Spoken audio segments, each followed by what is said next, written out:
Let's talk about the timeline of female rage.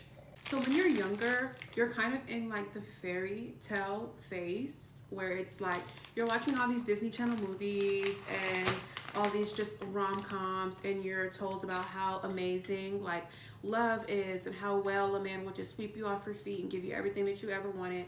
And so you think that it's real life, especially if you don't grow up in a household where there is a good representation of a marriage. Because if you grow up in that kind of a household, then you kind of get used to how real relationships look. But if you've never been around an actual good marriage, and you are intaking all of this propaganda in the media about how love looks, you start to develop an idea of what it's supposed to look like. And then when you get older and you get out on your own, the next stage starts at your very first heartbreak. That becomes the stage of anxiety. You start to be like, oh no, it wasn't true. The movies weren't true. They actually, it's not a perfect lifestyle. You start to think that, what if I never find a good man that won't cheat on me, that won't, do all these bad things to me? What if I never find a man that I love? And you sort of move on to the third stage of rage, of basically like men aren't shit. They never can do anything. That's kind of like the crash out stage. He doesn't answer the phone. You call him 10 times. Where are you? You're emotional. You're crying a lot, probably in a relationship. You're angry a lot of the time because you can't find a good man that is just even a decent man. You get into the stage of rage. And then comes, I think, the final stage, the stage that I'm at, and it's just the stage of indifference. You start to just be like, you know what, whatever.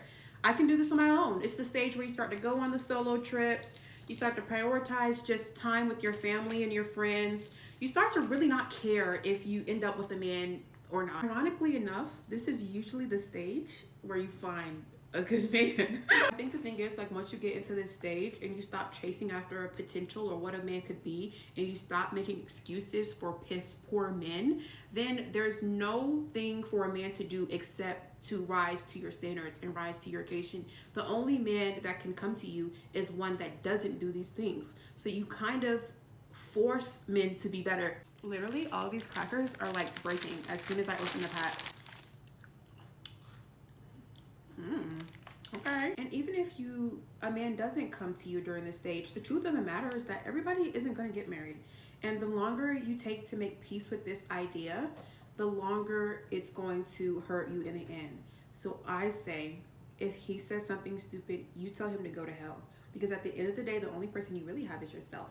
And men never sit around thinking about if they hurt your feelings or not. The last thing I want to do is grow up and get older and look back on my life and realize that I spent so much time thinking of the opinions of men who were never going to marry me in the first place.